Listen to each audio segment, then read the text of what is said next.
This week on London Real, we have the investor, entrepreneur, and aspiring Renaissance man, Tai Lopez. It's a rare life that's just bathed in opportunity all the way. Most of us just get a few chances. If you're at a room playing poker and after 30 minutes you don't know who the sucker is, you're the sucker. What is it going to take me to live the good life? What's it going to take me to find health, wealth, love, and happiness? And I say, well, start, much simpler question, what will make you not get the good life? People want the gimmick. They want the lottery ticket versus the sculpture. Make your life a sculpture. Every day you chip away. Opportunistic approach is a fool's game. You find the thing that's your, I call it Eulerian destiny. It's a mathematical term. Where's the intersection of 5 major areas in your life? Whenever people try to tell me about maximizing vacation and minimizing work, I'm like, oh, I actually know the real problem, my friend. You're doing the wrong thing. London Real presents Tai Lopez, Live the Good Life. Nature should be the teacher of last resort because she's a bitch. And London Real is back in your life. This week on the show, we have Mr. Tai Lopez, who is an investor, an entrepreneur, and an aspiring Renaissance man. When Tai isn't reading one book a day, and that's no joke, he is hanging out with Warren Buffett and Charlie Munger and Tyler Durden from Real Social Dynamics, throwing parties in his Hollywood Hills mansion, and just being an all-around interesting guy. Tai isn't really a professional self-help guy or a guru, but he's had so much experience throughout the years. He's opened 12 successful multi-million-dollar companies in his time, and Tai is kind of a contrarian. He's not afraid to tell you how he thinks and to tell you that he doesn't necessarily believe in what everyone else is saying, including his thoughts on turning your life into one big vacation. He thinks if you're working to do that, then you're doing the wrong thing. And so Tai is one of a kind. I was really lucky to have him here when he came through town. He's got a TED Talk coming up as well, and he's just a real presence. And I like the fact that he focuses on reading, and his opinion is you don't need to make the mistakes. You can read about the people and base your decisions on what they've done. He's also got a fascinating theory about how you can choose the things that you know will not get you to your goals, and then avoid those things, which is a fascinating way to look at your life. Look at the habits you have and the people you hang out with compared to successful people, and then don't do certain things. So I think that's a great way of kind of reverse engineering your own success. So happy to have Tai on. I got a tweet from one of you guys, and we had made it happen in like 2 days. So that's dope. If you ever hear people coming through London, hit me up and we can make these things happen, especially if it's the right person. And Tai Lopez is definitely that guy. There's some gems of wisdom in here. He's got this accent which sounds like a Southern or Virginia accent, although he says he's from California, so I don't know which one it is, but I'm a big fan. I really think Tai has good value, and I'm going to be listening and hopefully staying in touch with him for a long time coming. I hope you've been watching my bar muscle up. It's still happening. I know this has taken me 3 months, 4 months. I knew it would take me a while. I'm getting close on that bar. I'm getting one shoulder over, but not both. And this is all thanks to the guys at Monkey Nutrition. They are sponsoring me on this epic quest to get this 43-year-old body up and over that bar. I think I'm becoming obsessed now. It's a little weird, but I've been eating the Primal 26, their protein powder, and the psyllium husk, which is their kind of their roughage package that they give me, and I'm just getting strong and getting a little bit big, but I gotta stay lean to get over that bar. So thanks to those guys, and we're also going to be giving away some awesome Monkey Nutrition products next week, and that includes their new Primal 26 Pro protein powder and a copy of their ebook, which is the whole monkey guide to nutrition and supplementation. If you don't understand your nutrition, then you're not going to understand why you need to supplement. So we'll be giving those out next week on Sunday, right when I drop the full episode, and I'll be sending out links. If you retweet those, we're going to send you free copies of of the ebook and be giving away protein supplements. It's going to be pretty awesome. So stay tuned for that. And we are going to be dropping that with one of my most anticipated episodes to come, which is next week. And that's with Mr. Robert Kiyosaki, author of Rich Dad, Poor Dad. Yep, I said it. It's the book you know you've read, and if not, you should have read. I actually downloaded it on Audible right afterwards and listened to the whole 6-hour piece in 2 days because after meeting Robert, it was so powerful, and he's got such contrarian ideas on what is an asset, what is a liability, and how you should structure your savings, whether you should not work for money but have money work for you. And it's going to be a great episode. I went on location. He was giving a 2-day seminar full of like 1,000 people listening to him, and I got a break for him in between talking and had a really deep conversation, including I asked Robert Kiyosaki about ayahuasca. Yes, only on London Real would those things happen, but I thought it was going to represent it and bring it to you guys straight. And Robert had some surprising and very interesting things to say about his own journey into his own mind. So very excited about that, and I think you guys are going to love it. We'll be dropping that episode next week along with the Monkey Nutrition giveaways. So there you go. Just walking through the churchyard here. I think we got some weddings going on behind me. I'll get some strange looks as usual, but it's all good. And I just want to close this one out by saying big thanks to the guys at Bulletproof. If you don't know, they have a fantastic coffee that I just had that's free of molds and toxins. I mixed it up with some grass-fed butter and some brain octane oil, and boom, I'm set. I'm happening, and I love their products, and they have their brand new Bulletproof Diet book coming out right now. You can click on the link here, pre-order. I've pre-ordered my copy. By doing that, you're going to get 6 free videos sent to you right away. This thing is blowing up on Amazon. It's going to be a huge movement, and please support it. You know, buy a copy, buy 3 copies, and send it to your friends, because I really think this is a great wave of the future, and this is a company that's happening. You know, they're talking about it everywhere. It's on Saturday. It's on Jimmy Fallon's talking about it. Jeremy Piven's drinking the coffee. So it's all happening. So very excited there. Click on the book and pre-order there. And that's it, man. I think this is the last sunny day in London. It's October. We're having this sick, kind of long summer, and it's all good. If you want to pick up some London Real gear, you got my shirt here. This is the royal blue, I think. Oh no, the navy blue, no, royal blue. And it looks pretty sweet. Just go to our website, londonreal.tv, click on gear, and buy 5 of them. Give them to your friends, and let them know what you're doing with your brain and how you're living your life, London Real style. And there you go. I'm gonna leave you with this. If you wanna send me a message, hook me up with a guest like Tai Lopez, send me a message at brian@londonreal.tv or tweet to me, and it's all good. Now I'm gonna leave you with the one and only Mr. Tai Lopez. This is London Real. I am Brian Rose. My guest today is Mr. Tai Lopez, who is an aspiring Renaissance man and entrepreneur who started 12 multi-million-dollar companies that are all still running successfully. You've traveled to 51 countries, seeking out genius mentors and investing in the world's top entrepreneurs. You read a book a day and write a summary for your 1.2 million strong book club. I want to talk about that later. You live with the Amish for 2.5 years. You're a member of Mensa. So am I. I don't know where my dues go or where they go. You train Brazilian Jiu-Jitsu, as do I. You live in the Hollywood Hills.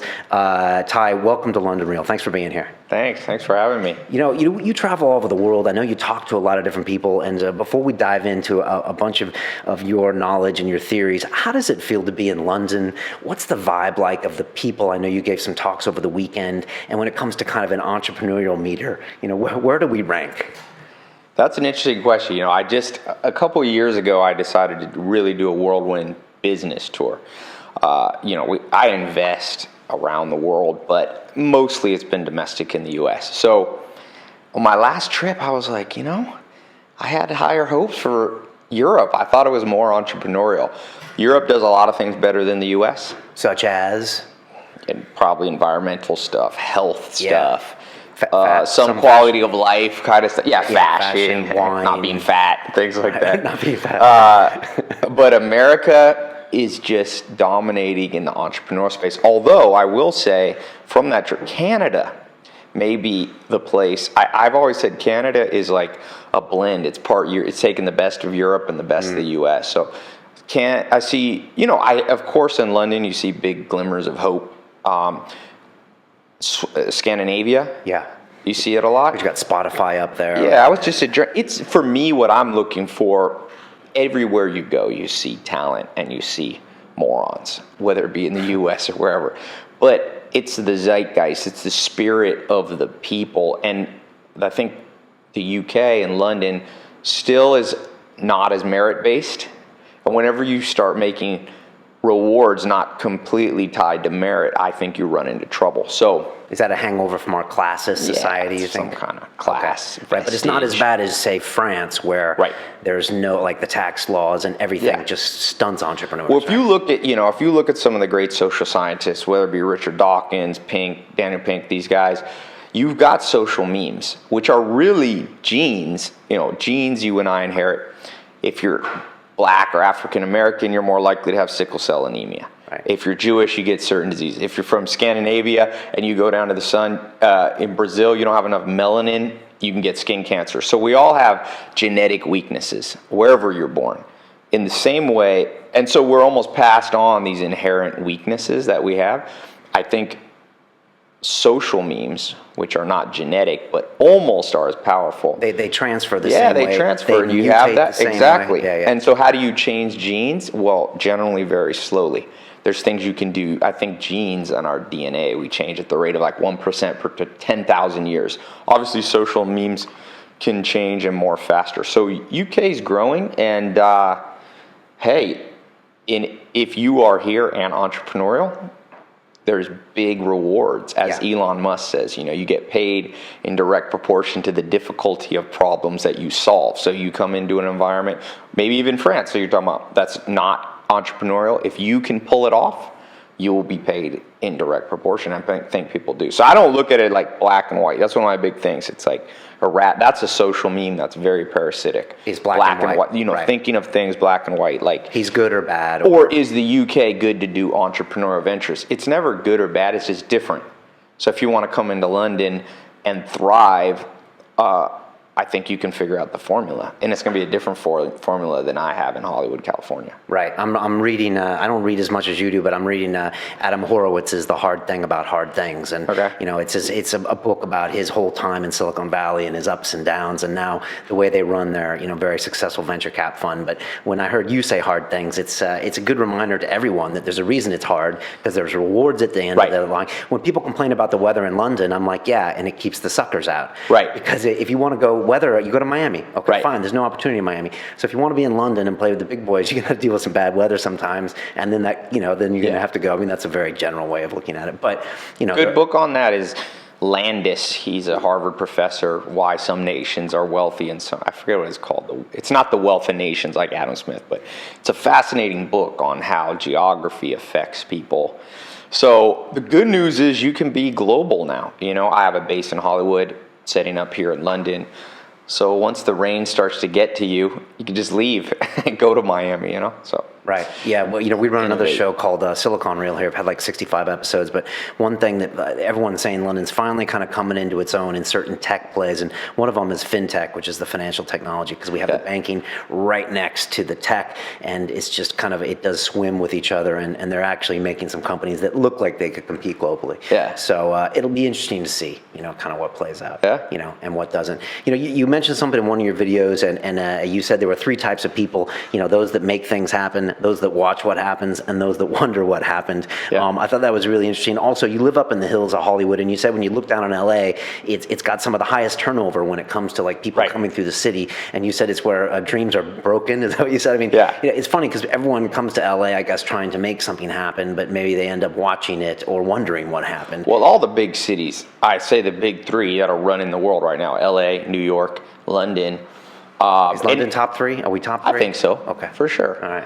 I mean, you're the hub of Europe. Yeah. So. And the bridge to Asia.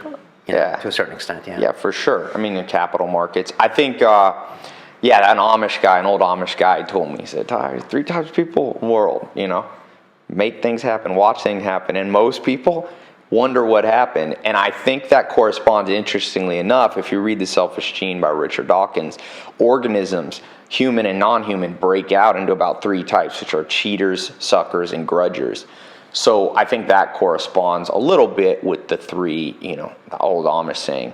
And I think, I said this in my TED Talk, it's like, Hollywood's supposed to be the land of dreams, but for most people, you got a turnover of almost 500,000 people a year coming into Hollywood and going home, with the dreams broken.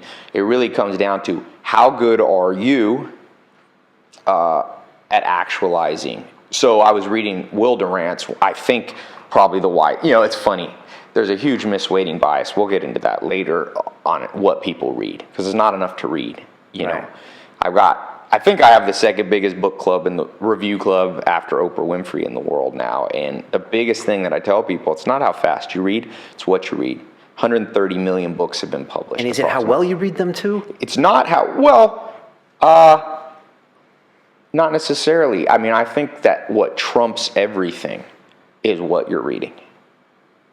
If I have a quality 10 minutes with Warren Buffett, or a haphazard 10 minutes with Warren Buffett, may be worth more than a 3-hour intensely amazing, well-organized conversation with a moron. So I think that the person trumps everything.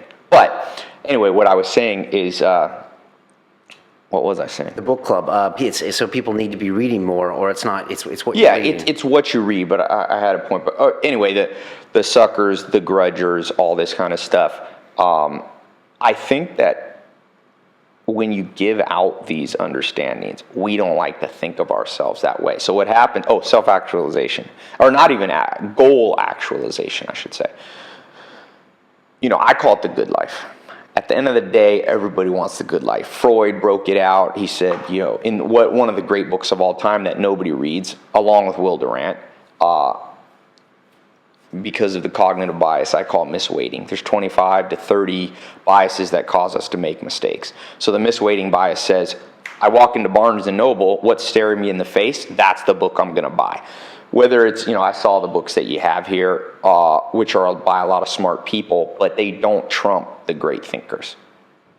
Okay? The classics? Or the look at Will Durant. You got a Pulitzer Prize winning guy of such immense knowledge that if you only read Will Durant, you would do better than literally the last 500 New York Times bestsellers. I mean, he's a man of not only immense intelligence, but I would say he's the wisest person to live in the last 1,000 years. And I don't say that haphazardly, last 500 years. I don't think he's had no one's even come close. But one of the things he says is you can measure the progress in your life by your ability to control the environment in which you live. So when people come to Hollywood, they have an end game goal. I'm going to be famous. If you're listening to this, you have an end game goal in life. For some people, it's making $1 million. For some people, it's six-pack abs, best-selling author, blah, blah, blah, find love, whatever it is. Freud broke it out. We try to move towards things of intense pleasure and move away from pain and discomfort. So that's the good life. You define it however you want to define it. But to realize it is harder. So as I said, everybody wants the good life, but not everybody gets the good life. So what I'm interested in, it's not about whether I make $1 million or not. Many people make $1 million and many people don't. What's more interesting of a problem is how do you get what you want? So, if you're listening to this, you have that thing that you want or that progression of things you want. I think that the first step to getting what you want is realize, I live with Joel Salatin, who, I don't know if you read Omnivore's Dilemma. He's one of the guys who kind of started organic agriculture in the world. I think he'll be remembered when he dies as one of the top 100 people of our time. He's one of your 5 mentors, right? One of my first mentor when I was 18 years old. Lived with him 2.5 years.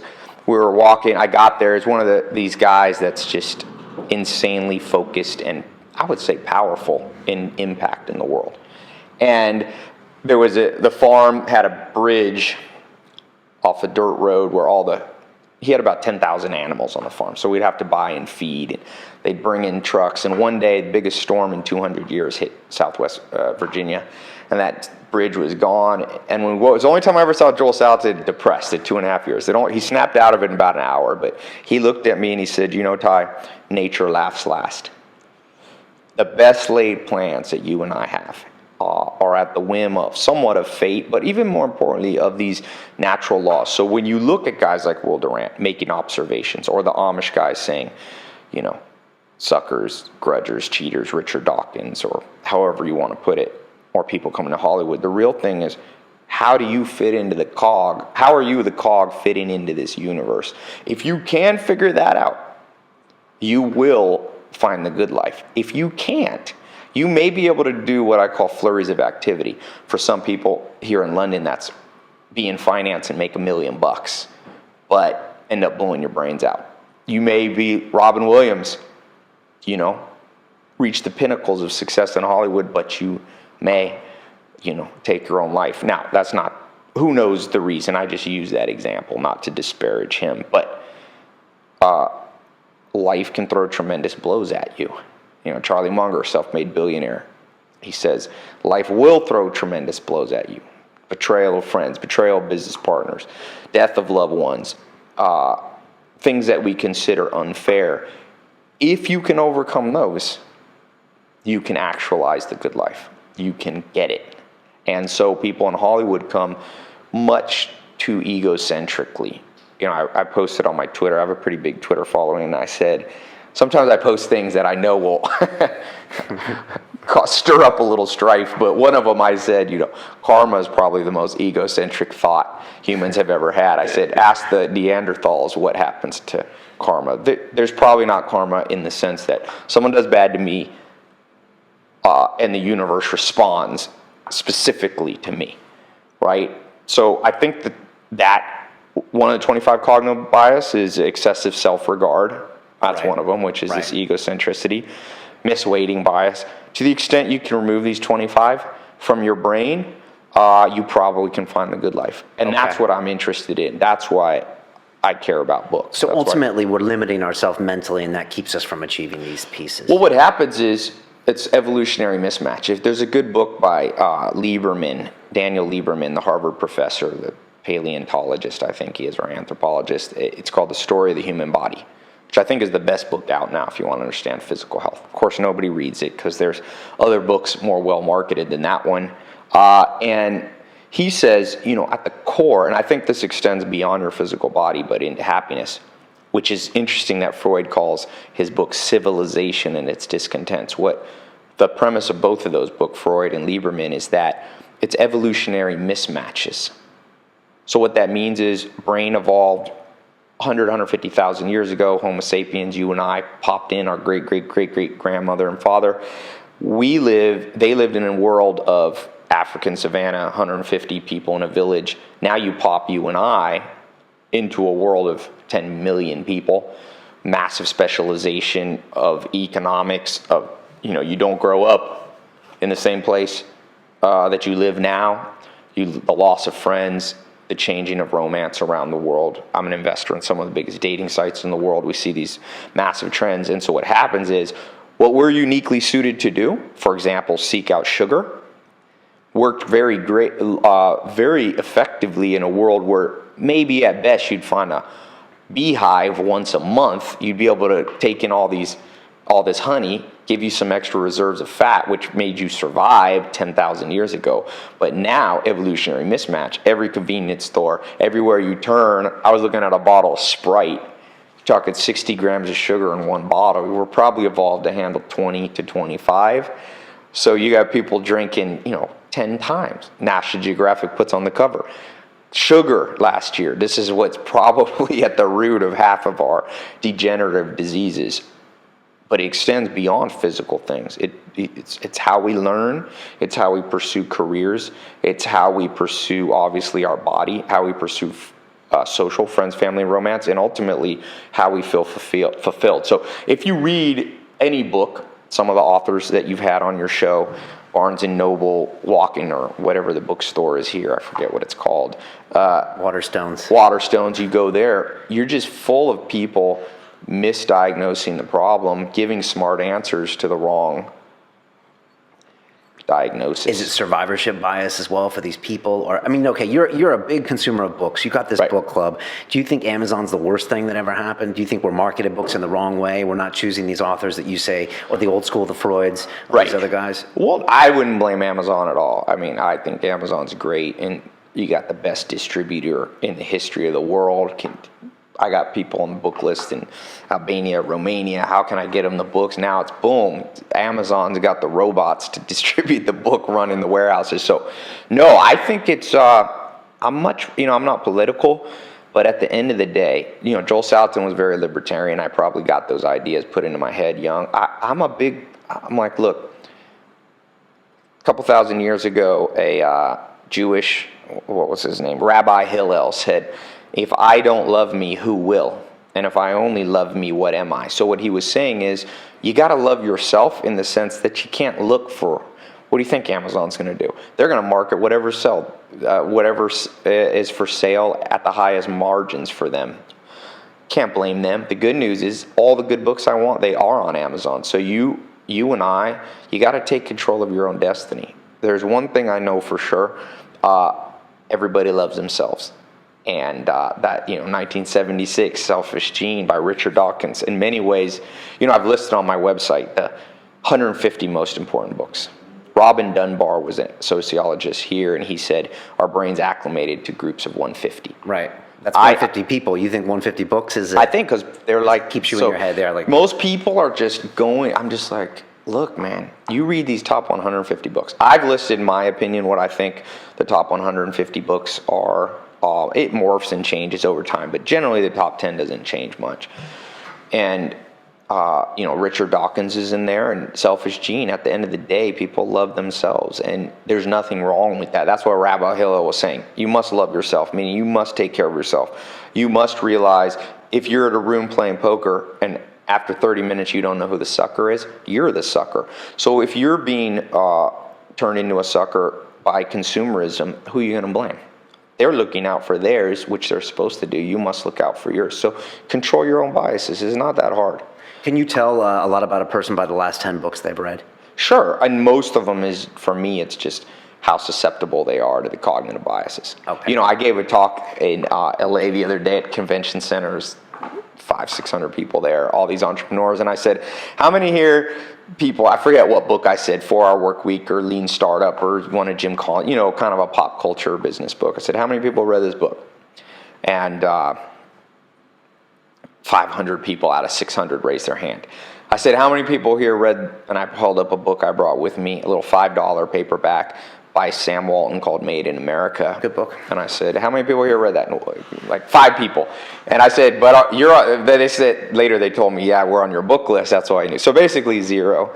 And I said, let me get this straight. Tim Ferriss or Jim Collins or whatever, Lean Startup, Eric Ries, they're smart guys. But did any of them make $160,000 million personally? Because only one man in history that I know of has ever made more money than Warren Buffett, Zuckerberg, Jobs, everybody combined. This man made. And how did he do it? Well, on his deathbed, after he was diagnosed with terminal cancer, he wrote a book to pass on the top 10 things he thinks about business and his life story. Yet nobody reads it now. Who's the sucker there? It's a $5 book. You can go to the library. So this is called the misweighting bias. It's not always doing the right thing. It's doing as Aristotle said, to be angry is easy.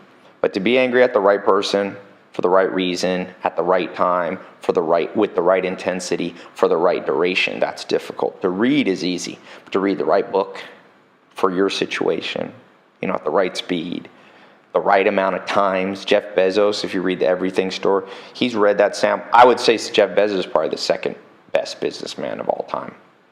It's hard to guess, but I would say, you've grown a company in a decade, $40 billion net worth, and may become Walmart, Amazon. These are $1 trillion potential revenue companies here in the next 5-7 years. So I'm listening to the Everything Store right now. Does that count if I listen to books or not? Yeah, I tell people, I built this thing called the 67 Steps, which is about 67 videos. I read University College London said it takes 66 days to form a new habit. So I added one, and I call it 67 Steps. So in the 67 Steps, I try to lay out new frameworks of thought from the world's greatest people. Forget me, I'm just one little pawn in life. And do these include 67 books or not necessarily? No, there's not. Most of them are built around somebody, but one of the 67 steps pertaining to your question is, avoid flurries of activity. So reading in and of itself is actually less effective than in-person mentorships with Sam Walton, but he's dead. Right. So whether a physical book, people ask me, Tosh, should I read Kindle? Should I read audio? I'm like, look, man, what's the end game goal? Be war-oriented, not battle. The end game goal is what would happen to you today if you're listening to this, and you woke up, bam, and you are an entrepreneur in business, 50-50 with Bill Gates. Well, what do you project over the next 18 months your bank account would look like? Bam. I say, what if you woke up this morning and you go down and you got a little home gym and Arnold Schwarzenegger is there waiting for you. He's your workout buddy. And he's like, buddy, I'm going to get you in shape. What would your body look like in 18 months? I said, you're not feeling so good if you woke up and you go and you do a little private meditation or thought or reflection on the day, and the Dalai Lama is sitting there waiting for you, and he's going to show you how to find contentment in the little things in life. Or you want to change the world and you wake up today and Mother Teresa or Mahatma Gandhi are there going, let's make your cause happen, right? So people say to me, yeah, Tai, that'd be great. And I'm like, that can happen. It comes from downloading the wisdom, the knowledge, the experience, the intelligence of the world's greatest people. And I measure greatness by impact. So sometimes it's billionaires, sometimes it's Mahatma Gandhi or Mother Teresa with no money. But to the extent that so to answer your question with audiobooks, that's the war to be won. Is the audiobook fulfilling that war? Well, it's like Peter F. Drucker says in Managing Oneself. How do you learn? Do you learn audio? Right. Some people do. Some people learn by taking notes. I take notes but learn nothing from it. I only use notes to be able to teach from later. So I know, Socrates, the Socratic understanding, know thyself. For me, I am not a kinesthetic learner. By writing it out, it doesn't help me. So ideally, you're mentoring with the person, you're with Sam Walton when he's building these stores. Yes. Second best, in your opinion, is the book. Or listening or hearing about exactly how they did it. YouTube videos can be very powerful too. Right.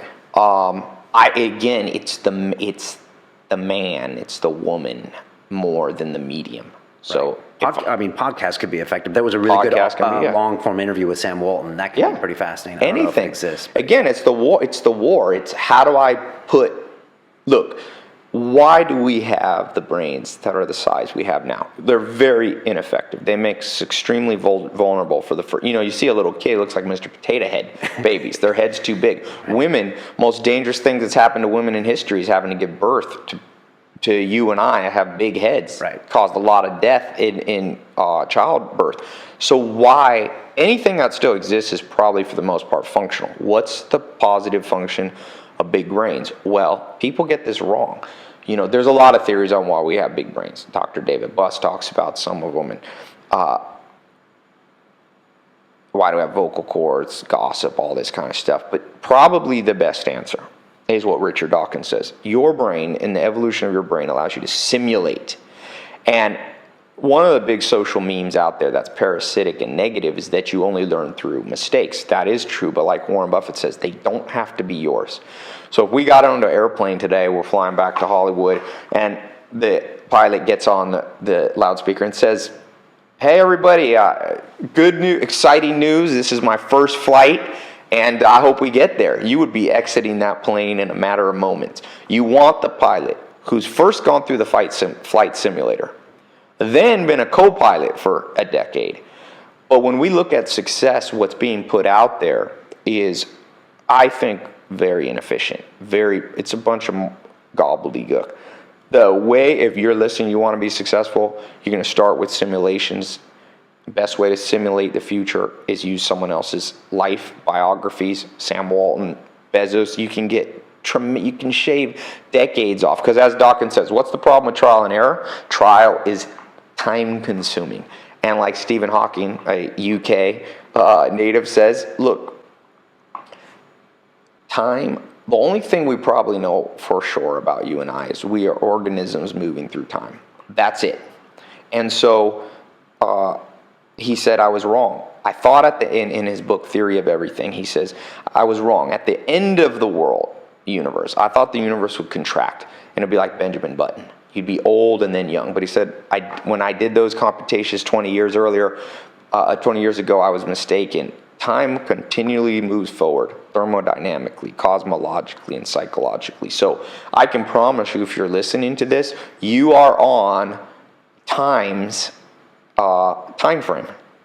And to the extent that you tempt time by going, I'm going to waste a lot of time by making mistakes that other people already made, you will live an inefficient life, and you will not get the good life. So learn from those mistakes. Yeah. If an entrepreneur comes to you, do you sit him down and you're like, look, read these 20 books and then come back to me? That's part of it, yeah. Yeah. Because the other part, trial and error is the second part. What happens with too many errors? It's fatal, death. And it might be the death of you physically, but more likely it's the death of your dreams. We're so egocentric, we always think we have a second chance, but you don't always get a second. I think most of us get about 3 big chances in life. Like Charlie Munger's grandfather said, Charlie, it's a rare life that's just bathed in opportunity all the way. Most of us just get a few chances, to carpe diem, seize the moment. Right. I call it carpe minutum, which means seize the minute. Right. Because you don't even know if you have the day. And you got 3 of those, you think? My guess, and that's off the top of my head, the main point is not infinite. And if you look through your life, you will find, and Jim Collins backs this up in one of his books, I forget what it is, Built to Last, or one of those. He says, in his study of great business success, primarily there are luck events that happen that he calls who events, who you bumped into. Bill Gates wrote one letter when he was about 18. And that letter turned into a mentorship, turned into a partnership with guys like Paul Allen, which allowed Bill Gates to be the man he is today. Benjamin Graham was the mentor of Buffett, bumped into him. Boom. Steve Jobs had mentors. Oprah had 2 mentors. Mahatma Gandhi had a mentor. The Dalai Lama says he was mentored in part by Mahatma Gandhi. You get these times when you bump into the time, and if you're not prepared, and how do you prepare? Through simulation. Right, but not necessarily trial and error. Other people's trial and error. Other people's you will have plenty of trial and error. It's like Munger, I love his line, he goes, I've made a hell of a lot of mistakes, just a lot less than most people. Right. So Charlie Munger's the right-hand man to Warren Buffett, right? Yeah, partners, He's a huge fan of compound interest, is what I know about Charlie. He's still alive. I was just checking him up today. Yeah, I was just with them. I'm a shareholder. I was in Omaha, Nebraska. Oh, for their annual party. Yeah. Oh, that's fantastic. And he has something called the concept of inversion, which I never heard about before. And, I talk about that a lot. Yeah, could you explain that? It's not his. That's a classic logical tool. Okay. One of the sad things in modern education, among freaking 10,000 sad things, is what makes us human is our ability to think, but thought is never taught explicitly. You get math and stuff, but most people, cognitive biases all the way. So you have logical fallacies. There's a lot of those. There's the cognitive biases, and then there's methods of proofing your ideas. So how do you know? That's called epistemology. How do you know that you know? Everyone walking down the street here in London, we're in East London, they think they know something. But my question is, why do you have surety that what you believe is right? When I was a little kid, I remember I was watching Bugs Bunny with my mom. I was like 8, and I said, Mom, come sit down here and watch this with me. It's so funny. It was Woody Woodpecker. I remember now. I said, Mom, come sit. She goes, Ty, I don't really like cartoons. And I was like, what do you mean? They're so funny. And she said to me, Ty, one day you won't like cartoons anymore. And I remember thinking as an 8-year-old, I will always love cartoons. And of course, she was right. I haven't watched a cartoon, whatever. And but I was sure of myself.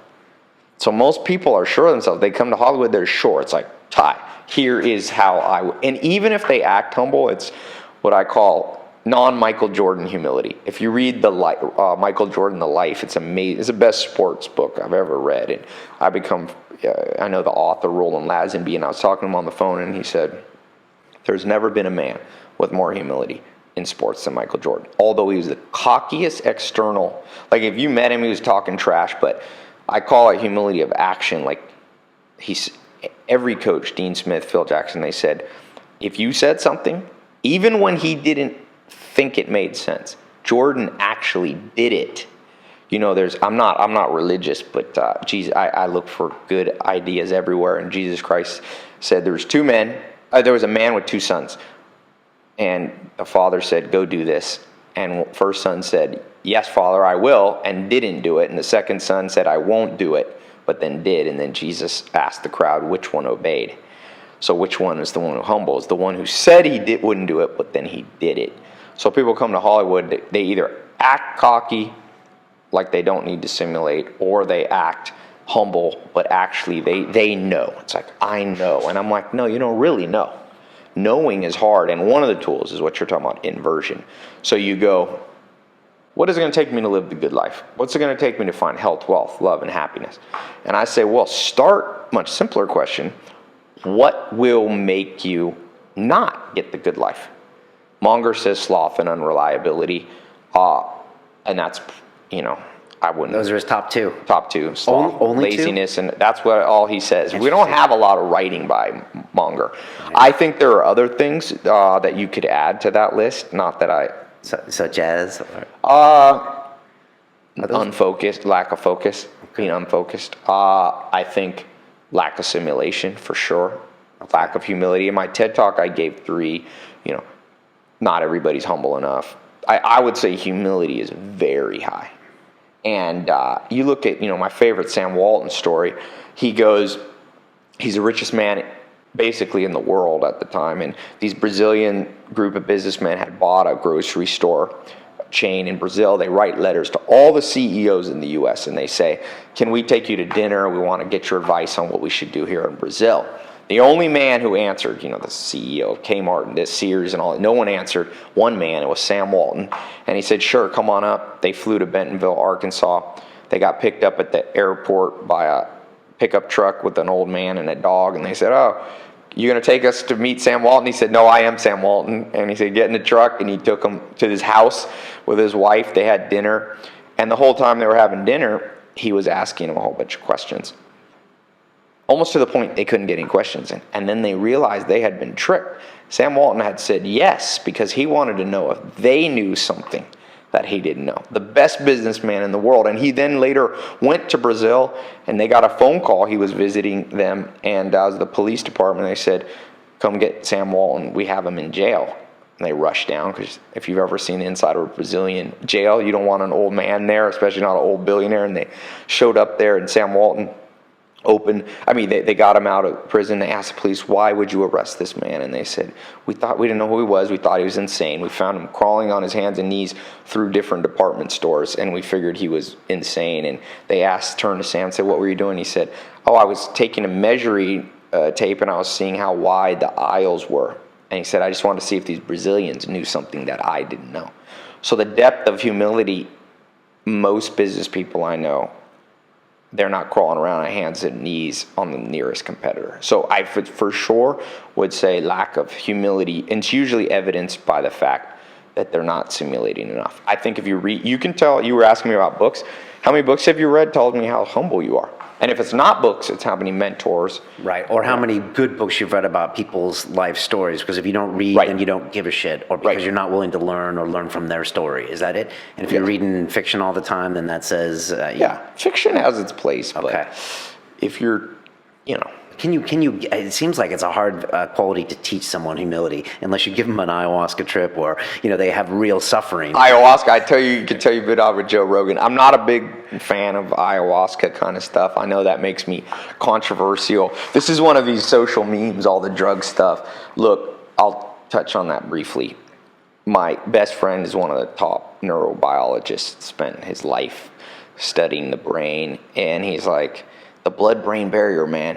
That thing exists for a reason. Be careful when you bypass the blood-brain barrier. Right. Heroin, cocaine, sugar bypasses it. Yeah, but what about these dangerous cognitive biases we picked up? That's what I'm saying. It's misleading people. People are trying to use ayahuasca to get... I'm like, you don't need ayahuasca to do these. In fact, this will not help you with the stuff. I'm not going to get into a long argument about it because most people are already sure it's good for them. I would just say Mother Nature laughs last, my friend. You bypass the blood-brain barrier too often, you are playing with fire of the ultimate order. And one day when you dance around the fire too much, you will trip and fall in the fire. And then the fire goes from being your friend to being the worst way to die. Okay, that's a fair enough observation. I would assert that people go there because these cognitive biases have weighed them down so heavy that they just don't know why they're doing what they're doing anymore. They don't know why they're buying the thing on TV that's shown to us with the girl. They don't know why they're going to the job, and so they use that to just shake themselves up. Yeah, but the problem is the answers are not within. I record one of the most controversial things I've ever talked about is that concept. This is, again, height of egocentricity. Why are the answers all within? You and I didn't have E equals MC squared in us, no matter how much we did. The dispensation of knowledge is not equal. And there are things that I know that you don't know and things you know that I don't know. And ultimately, every 500 years, Leonardo da Vinci's, Einstein's, great people come along. You're better to tap into their consciousness. There's nothing, the average person going inward, it's the blind going deeper within their blindness. And so obviously there's some innate knowledge in humans, but not really. I mean, just look at the evidence. What do you think moves the world forward? It's like Will Durant says, when we study the history of France, we're not studying the history of the common person. We're studying the history of Voltaire. The great thinkers are what move life forward. And that's hard for a lot of us to deal with. And I get a lot of pushback because we're egocentric. We're like, no, I need place and meaning in life. And I'm like, well, okay, then you can succumb to delusion bias, which is another one of the ones where we try to, I don't like that story, Tai, so I'm going to pretend it doesn't exist. But I'm like, hey, great. Then you can go into a delusional stupor. I mean, if a lot of people need to feel that the answers are within, but I don't think you have to. Go without. And so, yeah, people are caught up in the cognitive biases, but there's other ways out. I mean, I think ayahuasca falls, in Civilization of Discontents, Freud breaks out how humans try to find happiness or move away from pain. And they do about 8 ways. Some people seek to chemical bias, the old alcohol, ayahuasca, whatever it is. Some people use love. Love is all you need. Some people withdraw, Eastern thoughts. But he goes through the pros and cons. Each have pros and cons. So I think, again, black and white. People are looking for black and white, which is one of the cognitive biases called certainty bias. We want the answers. If you look at the internet websites that make the most money, I think Upworthy is the fastest growing, or BuzzFeed. It's because it's like 27 things. 22 things, 3 things, 4-hour work week, blah, blah, blah, blah, like, and complete with a picture as well. That's right, complete with 27 pictures, and we love that. We gravitate towards like, oh, that is the answer. Like, it's that black and white. Thank you. So people want that. They want to be like, no, it's ayahuasca. I will tell you, at best, I just talked to Dr. Sharon Molam, who wrote the book Inheritance. At best, ayahuasca works for a small percentage of people. And the bad news is, everything that's good for a certain segment of population, let's take fruit. Very few people would argue that fruit is bad for you. But Dr. Sharon Molam says he's got patients who are fructose intolerant. You're talking death from one grape. So where's the black and white about fruit? He says the USDA food chart. This is all. We will look back on our modern understanding of the world, and it will be as medieval as we look back at people before Copernicus or whatever saying that we were the center of the universe, or the world's flat. You're in the future with health, you're going to swab your mouth. We already almost have this capability, but not really. There's some companies trying it, but the interpretation isn't there. The diagnosis of, bulletproof coffee. There's the coffee camp. There's a good book called Diet Cults. There's the paleo thing. None of these are true. They all bounce around the truth. The truth is, at a DNA level, we will find people that are lactose intolerant and lactose tolerant. We already know that. That's the one decoded. Fructose, I have a brother who swears that fruitarian is the way, but he's succumbing to the bias of that certainty, and there isn't much certainty, especially around food. Ayahuasca, marijuana, we're going to find that some people, I rarely smoke weed, but absolutely makes me dumber. At the high, I mean, I got real high a couple years ago. 1 month, my brain operated at such a low level. I remember going, holy crap, this is what the world is like if you're dumb. Like, I could not process 3 steps deep. I was like, holy crap. That's a bold thing for a Californian to say, because it's very popular in LA, isn't it? Popular, but so is it popular. Look, I know ayahuasca's trendy, and I'm not going to spend the episode defending it. I have had a few experiences, and I did find that it was good for clarity to keep me holding myself back on certain things. But it's good for you. But I know people, when I said this, these guys wrote in who are like ayahuasca, former shaman guys, and they're like, dude, we've almost killed some people. So I think at the end of the day, what Freud concluded is you find the recipe that works for you. Just make sure you're doing it with no delusion. There are people whose recipe includes paleo, includes ayahuasca. Just be careful when you extrapolate out truths. This is another, you're talking about inversion. You can also argue ad absurdum, which is the extrapolation out of a concept. So for fruit to be a self-evident and black and white truth, okay, must be able to extrapolate it to all the population and it hold. And so since we know it doesn't hold everywhere, we could never say that fruit is a universal thing. Water is much closer. Oxygen. So I like to, when I'm looking for universal truths, it's like, are there any humans who suffer from oxygen? I think there's a very small 1 in a billion. No, and I think you're right. If we look at, like you said, the pre-Copernican times, and we look at us now, and in 500 years, I mean, we're going to be looking back like, what the fuck were we thinking? So I agree. You probably want to look for some of the truths. Now, you Joe Rogan fans, Tim Ferriss, Bulletproof. Don't send me hate mail. Send it to Dr. Shromola. Send it to whatever. TaiLopez.com. Let me ask you a question. I've met we had a bunch of people that have been on here and been successful entrepreneurs, and now they feel like they want to spend their time talking to people and kind of teaching people, whether it's Dan Pena or whether it's anyone who came in here. And you obviously feel kind of drawn to the same kind of thing. I mean, you're still in business, you still invest, but does part of you feel like you want to teach a bit? And why do you find that calling in yourself? Well, I think for me, because Munger doesn't do that. He's about the business, right? Yeah. It's like Mike Murphy, one of my mentors, said it's horses for courses. You try to find that thing, try to find the right race course matchup. I think for me, in terms of teaching, I don't know that I consider myself a teacher, just because there's so many better sources of knowledge than me.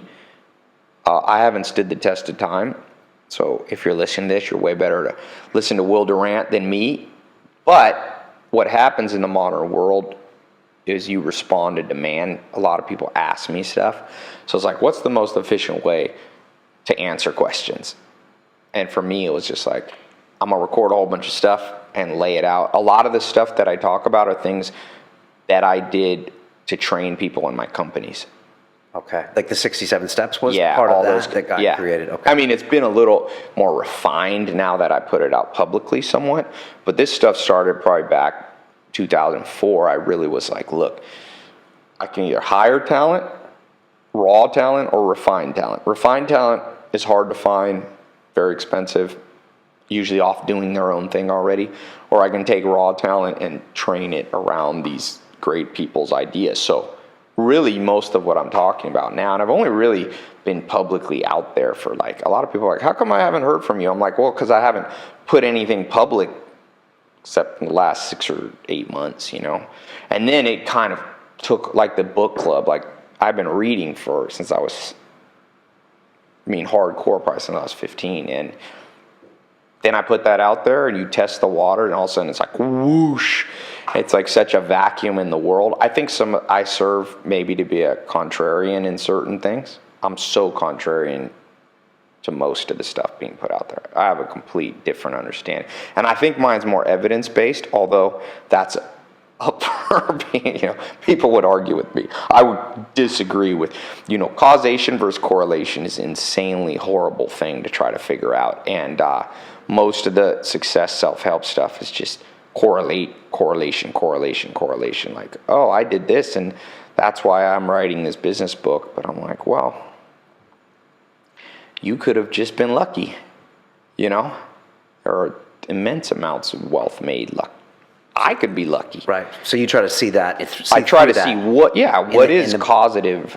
In the books that you see, you try to see through that and see if you can find. Well, I've used a simple heuristic. So heuristics are how we decide things. So for me, the heuristic is, what have people said throughout time, whether you start 2,000 years ago, 3,000 years ago, and consistently the wisest people of every generation have agreed on.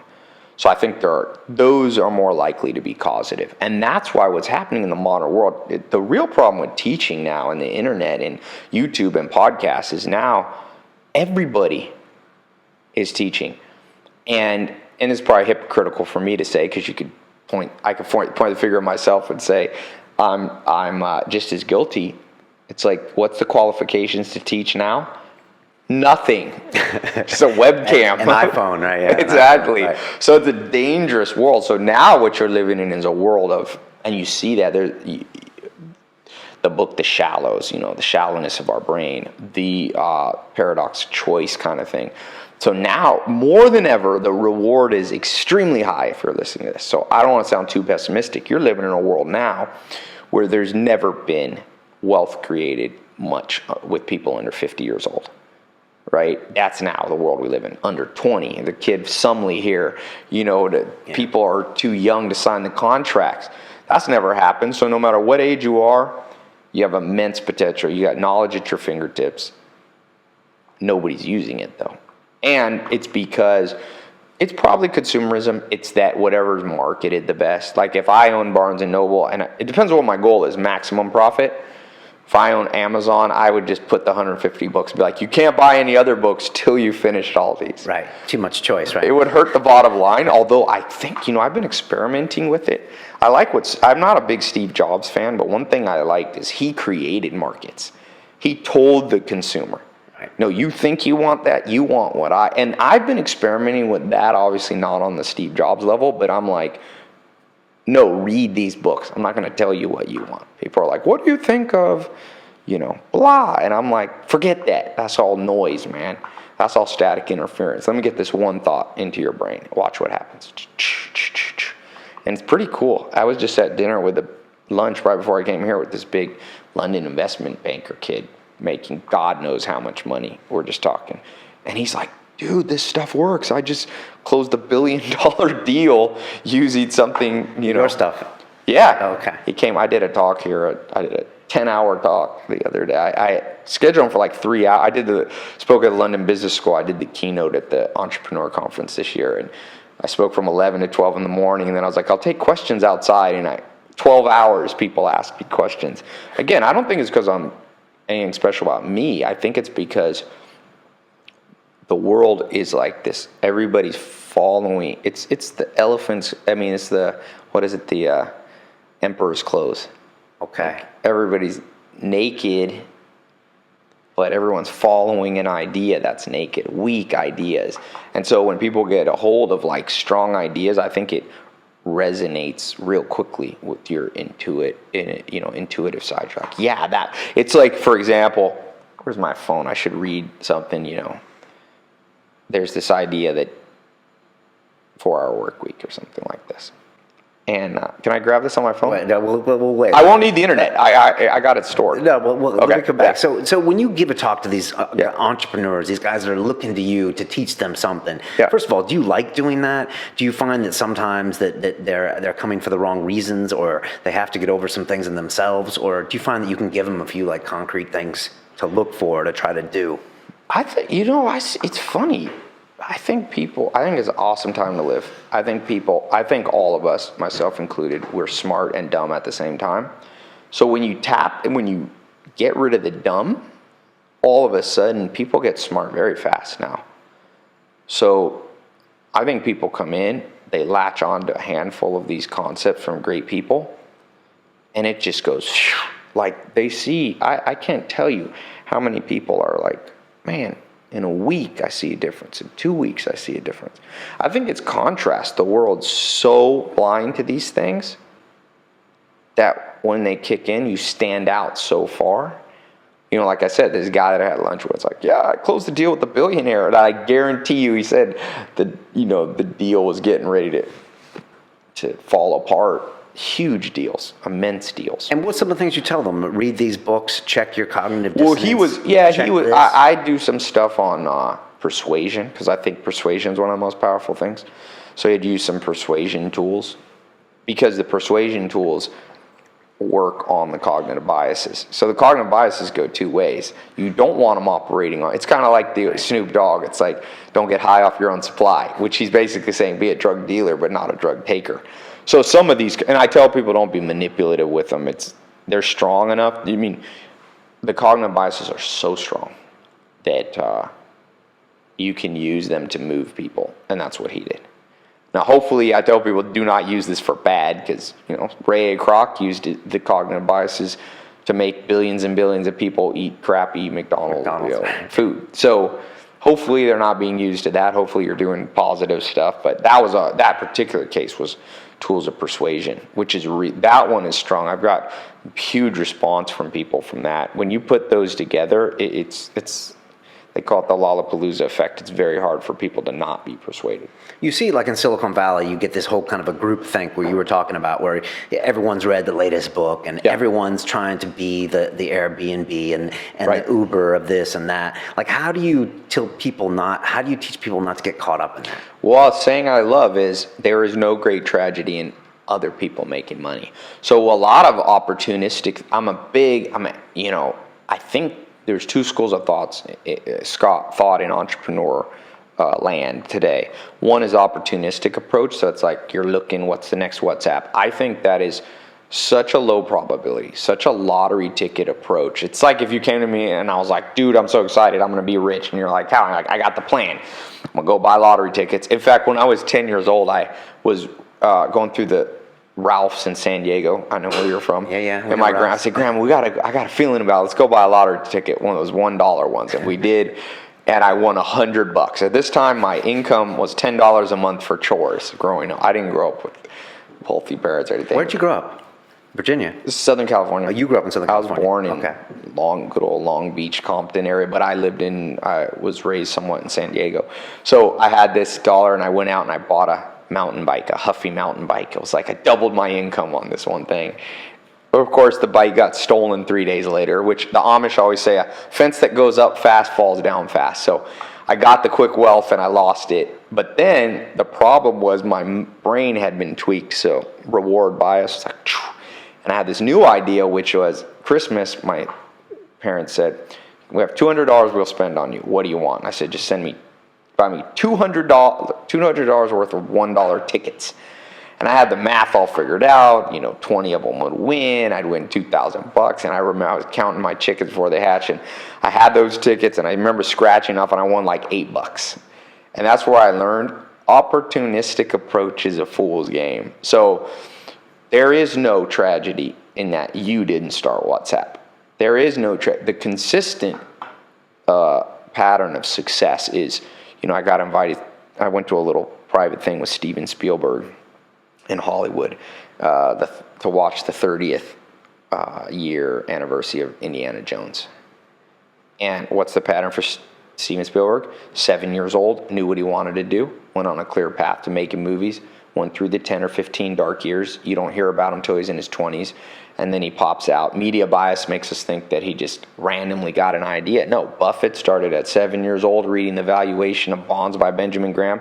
I don't think he was a billionaire until 57. 50 hard years in by a guy with 155, 160 IQ. Bill Gates starts at 12, 31, he's a billionaire. So that is just, if you don't know who's the sucker in the room, you're the sucker. And even if the wealth is created, which it is, it doesn't necessarily, wealth is only one component of the good life. I can tell you that. I have 12 business partners all the way from, most of them, well, all of them are multimillionaires, but a couple of them are at the $1 billion level. And it's not correlated with happiness. Like, I think it's Daniel Kahneman, the Nobel Prize winner economist, you get some marginal reaction from increased money, but not as much as you think. Right, after 70 grand, apparently it's... Yeah, it's that financial 70 to 120,000 or so. You do continue to get a rise. Someone at 100 mil has more than 10 mil in terms of happiness. But what often happens is along the path, you do other things that negate. So like you cut off relationships that you shouldn't cut off. So the end game, 3 steps forward, 4 steps back. So who cares if wealth is made in the next WhatsApp and you're not the guy? You find the thing that's I call it Eulerian destiny. It's a mathematical term. Where's the intersection of 5 major areas in your life? Where those intersect, you will find your destiny. And I don't mean that in a cheesy way. I mean, look, as Peter F. Drucker says in Managing Oneself, he says, you can only build on strength. You can't build on weakness. So I don't care. The ancient saying said, see a man skilled in what he does, he will stand before kings, not in front of average men. So you got to go, what could I stand in front of a king for? It could be something little, or it could be something big. But in a world of 7 billion people, massive competition, and it's going to get bigger. As the internet comes, tens of thousands of people a day come online for the first time. What do you think kids in Pakistan, homeless kids, once they realize they can make money and compete with you online? You don't want to compete with somebody who grew up hungry, right? When you're working 4 hours, they'll be working 100-hour weeks like Elon Musk. And like Elon Musk says, if you work 100 hours when everyone else works 40, you'll do in 3 months what takes people years. So as that world gets more and more competitive, what you want to do is go, am I building on strength? And when you do that, then you tap dance to work. Then, as Joel Salatin used to say, if you ever have to take a vacation from what you do, never come back. You shouldn't need a vacation. I met an Amish guy who was about 65 years old dairy farmer. So a dairy farmer with the Amish, this guy's milking cows by hand since he was 20 or whatever, 18. And I said, at 4 in the morning every day, 4 at night, 7 days a week. And I said, when was the last time you took a vacation? And the Amish don't even have a word for vacation in their German language. But he said, when I got married, when I was 22. Now, I said I've been sick a few times, but you're talking 40 straight years of work. Now, when I looked at his face, happiness, he was surrounded by kids, grandchildren, his wife, surrounded by friends, community. He had his hands in the ground. He was connected to some goal, making the world a better place, earth a better place, community. A lot of them become wealthy from that slow grind. And then I see my friends one of my buddies just got outed as a billionaire. He's 36, 37. There's no comparison who you want to be. You don't want to be the billionaire friend of mine. You don't, because I know him. He's miserable. So he hasn't built. Doesn't have to be miserable. I never figure out. I mean, I call it the law of 33%. You should surround yourself with 33% of your time with people below you. Those are people you can help, and they help boost your self-esteem by realizing someone's worse off than you. Then you need 33% of your time around people on the same level as you. Mahatma Gandhi in his autobiography says, on your rise to the top, it'll get lonely. You need peers. Those are your friends. But then you need the last 33%, which is people 20 years ahead of you. And these are your mentors. You learn through osmosis. So with this guy, I'm like, man, why do you do this? I don't know why. I don't know why. Almost every hyper wealthy friend, like ultra wealthy, I'm like, you have all the tools at your disposal to live the good life. And I think it's as simple as education. Like just me saying it to them, they're like, oh, okay. And then they do it and then they're happier. Right. So they can read about it. Because the 4 things are health, wealth, love, and happiness. Yeah. They got the wealth. Yeah, they have the wealth. Maybe the health at 36, maybe they're not doing the healthy things. They're not. I'm like, look, man, you could hire Arnold Schwarzenegger to come into my whole in that metaphor. Could be you. You just, as Machiavelli says, the wise prince deploys money for the thing. That's not an exact quote, but I'm putting it in modern terms. You deploy capital. You win cities. You win the war of the real war to win is, like I said, the war of time. At the end game goal, like Buffett says, where do you want to be at 80? and figure out, okay, I wanted to be there, then what do I got to be at 70? All the way back to the present day you are. I think 7 Habits of Highly Effective People, Stephen Covey talks about, live with the end in mind. You said build on your strengths and take those 5 points that intersect. Is that 5 things that you think you are good at? And so no. So the 5 things, the first one is, what did you want to do at 14 years old? That's generally when your IQ peaks. Like you said, one of the Mensa bulletins, you're in Mensa, that I saw was your IQ peaks many ways around 14, 15. Okay. Not wisdom, but IQ. And you also have low levels of fear at that time. You're still under the protection of your parents, So you see clearly in many ways. That's number one. You draw a circle. What did I want to do around 14 years old? Next one, what have strangers complimented me on since I was a child? The next one, what did you grow up around? Because Dr. Helen Fisher talks about this mental map that we use to see the world, and it's generally based on your environment first 10, 20 years. Memes, right? You're memeing everything. Yeah, memes, grandparents, parents, close friends, school environment. Then you look at what you've been doing the last 10 years, because it's great if you can build somewhat around that. Most people throw the baby out with the bathwater. Like, I don't like what I'm doing now. And I'm like, fresh, starting fresh is, like Ogilvy said, a man can maybe have 2 careers in life. That's it. It takes too much years to build up knowledge in one. So, and then the last one is on a Saturday night when you're just out with friends, not working, what can you talk about effortlessly? What do you end up talking about all night? If you can find the intersection of all of those, or at least some of those. So for me, I grew up, my mom was a single mom, ended up taking me, my grandparents helped raise me. They were professors, very book-oriented, very education. So I was around books from a little kid. What have strangers complimented me on? Probably stuff like books, oh, you're smart, that kind of thing. Especially reading. I've been reading till like 2, my grandma said, or a year. Third thing, what have I been doing the last 10 years? A lot of the business I've invested, even without knowing, have been kind of educational based. So the fourth one, what can I talk about effortlessly on a Saturday night? I talk about stuff like this, controversial stuff, complex stuff. Psychology, how the brain works. Yeah, just anything, just ideas. Okay. So, and then the fifth one, which one did I not cover? The 10, what you've been doing the last 10 years? 10 years. Strangers. At 14 years old, one of my first business plans basically was I wanted to make a conference where all the smartest people came together, and on all the important questions of life, they would have a debate. So you could hear like diet, you could put the paleo guys against the vegan, and I was like, I'm gonna let these guys duke it out. And probably somewhere in the middle, you'll find the answers. Because like the old saying goes, everyone's ideas sound good till you hear the other side. You ever watch like People's Court judge, or like you hear the plaintiff or the defendant, you're like, oh, this other person's horrible. Then they get up and go, well, I did hit that person, but that's after they, slapped my baby in the face. And then you're like, oh, okay, well, I deserve the punch. Then it goes back to the other side, and you're like, well, I didn't actually slap the baby in the face. This guy tripped me, and I fell on top of it. In the whole story, it's like, wow, when you really... So it's really like TED Talks. That was my first kind of idea. That sounds like a TED Talk. So where am I at now? It's like, so your O'Leary, I called your business destiny plan. It should be like under 15 words, quick definitions. I got this from Mike Murphy, one of my mentors, one of the top venture capital guys in Ireland. He said, look, people come to me with 30 deals a day on average. He said, if they can't define it in one sentence, it might be a good idea, but they're not ready.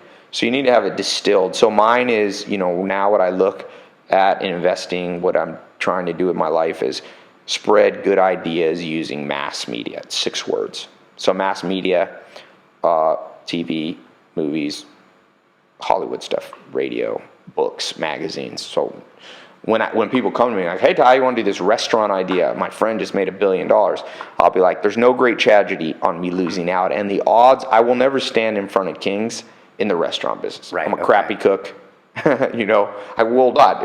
So why build for every 100 units of energy? I could teach myself how to be a good cook, but for 100 units of energy, I'll only get 5 units of cooking increase.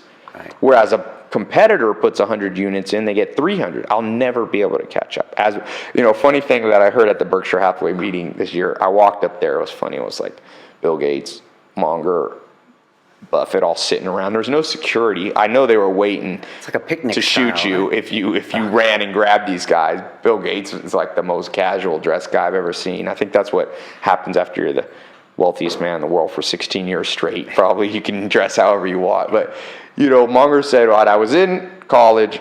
I went for, I think, aeronautical design. And he said, there was one kid, Harry or something. He said, he was always smarter than me. And I realized I'll never be smarter than that kid. So I switched to finance. And he said, competence is relative. What you really want to do is compete with a whole bunch of idiots. And luckily, they are in large supply.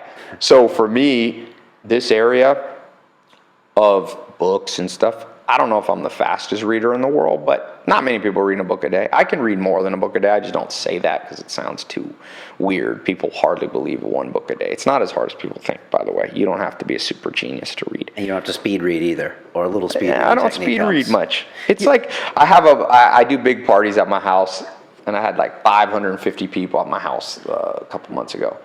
And sometimes so many people, I go out to the front, I have security guys there, and Kim Kardashian's former bodyguard, he runs the door.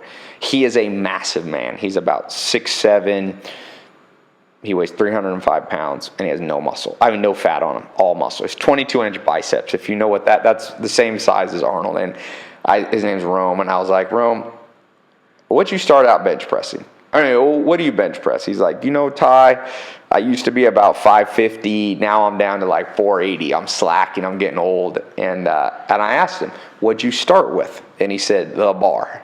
A push-up. Right, the bar. Right. So when people are like, how do you read fast? I'm like, people want the gimmick. They want the lottery ticket versus sculpture. Make your life a sculpture. Every day you chip away. So you figure out your Eulerian destiny. That gives you the industry to be in. Then from there, your products can change, but people are way too opportunistic. Who cares if these guys made money with WhatsApp? So when you say it's not a great tragedy if I miss out on that. Yeah. Because it's not a great tragedy because your efforts should be doing something else. Yeah, stick to life's about the odds, man. What are the odds you'll be able to do for every WhatsApp story? That's media bias. It's called availability bias. Yeah. The news only shows the two guys who made it. What about the 10,000 smart guys and women that didn't? So what works consistently, there is only one thing that works consistently in business. That is tremendous skill built around something. That's it, man. You want to put up your stack of, there's so many potential shortcuts. Oh, you're going to do a lean startup and you're going to offshore, da, da, da. None of that stuff works consistently. So it's correlated with success, but it's not the causation. There's a cool book on that by that guy, Bono, there's a weird, not Sonny Bono, or the U2 guy. I forget his name, it's a weird book, but it's a famous surreptitian. I'll try to remember later. But he says, when we look at the things you have to do to be successful, we get confused as to what's causative. It's not causative to be super efficient in business. What's the real cause of business? It's that Bill Gates built on an inherent skill he already had. He had massive curiosity. He was built to be a tech guy. Buffett says, I was built, man. My brain is hardwired to do math and be able to, at 7 years old, he was doing bond valuation calculations. People can't do that at 67 years old. So Steve Spielberg was built for this thing. Mother Teresa, 12, 13 years old, decided she wanted to devote her life to charity and the work of other people. Gandhi was doing this. If you read, he was helping people as a lawyer. Want to be a lawyer and help people at a young age. I rewatched that movie the other night. That's a good movie. Yeah, I also have the best movies of all time, I think, on my website, along with the books. You said whoever wins is the one with the biggest funeral at the end. Yes. Do you mean that? And what do you mean? And what do you mean by that? Gandhi had the biggest funeral ever, right? Well, it's like frameworks of thought. It's you invert. Who lost? Adolf Hitler. On his death, the whole world knew about it. He shot himself in Eva Braun, the basement of a bunker in Berlin, Germany. What was it, 44 or something like that? He blows his brains out. The whole world knows about it. So that's the first part of the test. But he failed the part where they're sad. Everybody was happy. Right. It was the end of, World War II, World War I. You're talking 200 million people died. Countries just my grandma's German. There's no boys left in her family. It's a whole wiped out of a generation. So by that framework, in the one that I'm proposing you try on yourself, he failed. Who won? Nelson Mandela died last year or whatever, and the world wept. So you got to have impact. Not all of us. I'm certainly no Mahatma Gandhi or Nelson Mandela. To the extent that I have impact with the gifts that I've been given and the strengths that I've built on, then you pulled off the right thing. And it's not about death. You don't want to fixate on death, right? What you want to fixate on is when you do things right, and I'm defining right as effectively. When you do things effectively, the quickest way between 2 points is what? Straight line.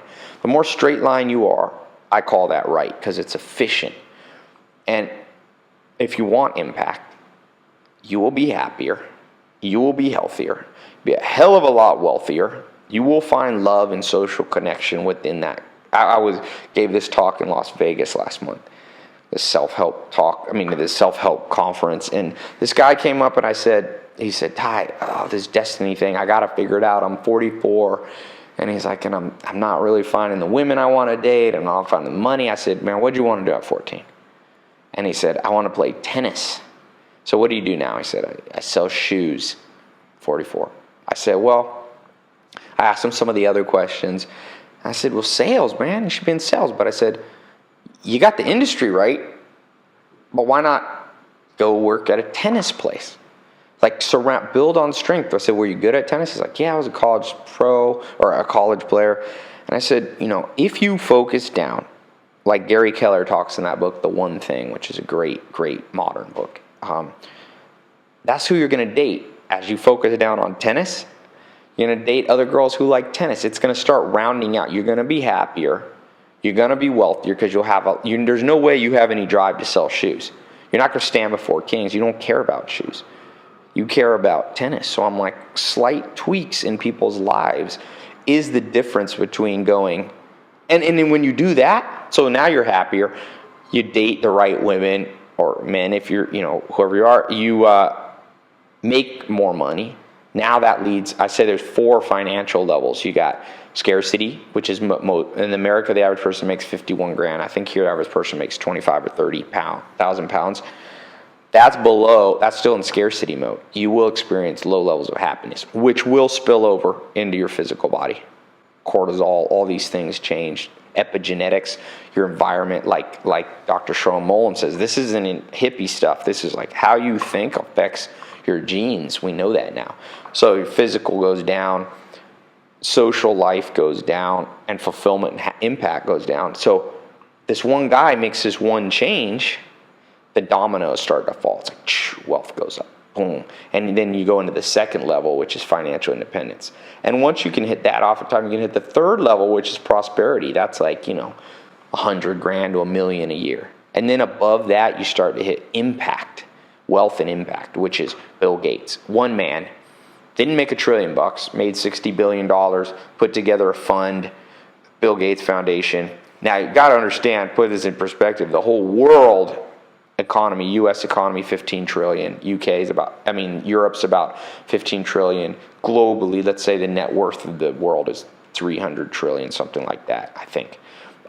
One guy with way less money has had more impact. He's almost eradicated smallpox. He's working on malaria, HIV.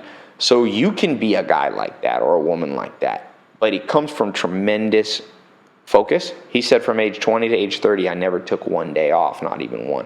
3,650 days. Where's that message being taught in the modern books? It's not.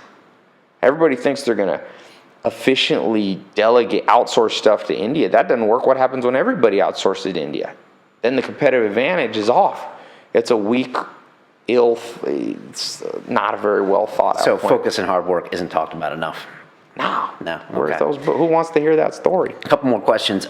You throw some big parties in Hollywood, 500 or 600 people there. I saw one of your videos. You had Owen, formerly known as Tyler Durden of Social Dynamics. I'm a big fan of his stuff, obviously. And a bunch of the people there. Why do you throw them? Is it fun? Do you like connecting people? And what's that evening like for you? Is it totally fry your brain? Like, can you talk to everyone there? Well, one of my first businesses when I was young, it was nightclubs. So I've been in that business, entertainment, promotion stuff. So, that's an interesting question. So I'm working on trademarking this personality profiling system I call PACE, P-A-S-E. So practical, action, social, emotional. I believe you kind of put your letters in order, which are the strongest to weakest. So I'm a A-P-E-S, apes. So action, practical are my two strong ones, emotional and social. Even though most people think I'm super social, but not my definition of social for this personality test is like you like to be around people for no other reason than they're people, like not trying to network or anything. Right. So it's important for me, like Arnold Schwarzenegger had really weak calves, so he had to lift extra. Right. If you read Total Recall, by the way, which is an amazing book. Great book. I listened to it. He says reps and sets. Yeah, reps. You want to dominate? Whoever does the most reps and sets. That's the message the world needs to hear. And that says that's hard work then. Because he was talking about... But it won't feel like hard work when you do it around your Eulerian destiny. Bill Gates' time flew. He wasn't thinking about vacation. Whenever people try to tell me about maximizing vacation and minimizing work, I'm like, oh, I actually know the real problem, my friend. You're doing the wrong thing. Right. I always said, Tim Ferriss came in on my Twitter the other day, and we had a little friendly debate. I think he's a very smart guy, by the way. I'm not anti-Tim Ferriss. Sometimes people think I am. I'm like, that is not true. But I said, if I came to you and I was like, hey man, you're not gonna believe this. Met the girl of my dreams here in London, okay? We've been hanging out and we're gonna get married. You'd be like, oh, congratulations, Ty. And I was like, dude, I got even better news. I have figured out how I'm only gonna have to be with her 4 hours a week. That's it. It's the greatest. I think your answer me, people will be like, Ty, you sure you're marrying the right girl? You don't want to go into a marriage going, the most exciting part about this marriage is I don't have to spend time with her. And Pablo Picasso said, avoid the dichotomy. The dichotomy is doing what you don't like in order to make money so that you can do in your spare time what you do like. He said, figure it out so that what you do in your main life is what you want to do. It's the same. I call it the integrated life. I learned that at the Amish. There's no delineation. There's no social. There's no church on Sunday verse. It's all one life. I had a little debate with this here. Is that what you were debating Tim about the 4 hour thing? Were you kind of doing that? Well, I would say, the 4 Hour Work Week book name is a very catchy title. And I think people don't listen to what his main purpose, which is be efficient. Yeah. And it's not just, I just use that because it's a very popular book. I'm telling you this, that what the world doesn't need is 50,000 more people trying to figure out luxury Louis Vuitton and how to salsa dance across Argentina and lay on the beach of Bermuda all day, or Miami, What we need, give me 300 Spartans. Nations are born Stoic and die Epicurean. Stoics were people who said they put off present pleasure to invest. They're the original investors. And Epicureans said, no, live for today. Maximize vacation time. And nations are born with Stoics and they die. They disappear when a more hardy race of people or a hardy mindset comes. So I'm interested in the people who think like Stoics. And if you want to, the Prince says, Machiavelli says the Prince, not that I know I've quoted him a few times, I just happen to be reading his book today, that's why it's on my mind. But he says, the Prince, I say you have to go aggressively towards your goals. And in the Prince, he says, the Prince that wins focuses on war. And what I mean by that is, I think he means being effective at going after what you want. So the good news is in a world full of people just trying to live luxuriously, if you can focus down, you're going to be way happier. Read Martin Seligman, Learned Optimism, Jonathan Haidt, Martin Seligman, these guys have devoted their life to human happiness. What makes you happy? 3 levels of happiness, Seligman says. Number 1, you have, the Hollywood momentary pleasure. That's what Hollywood pitches on us, where you basically say over a 24-hour period, how many moments did I feel good versus didn't feel good? The problem with that approach, and why it's the least effective of all happiness modes, is what Freud says is that happiness is the fulfillment of pent-up desires.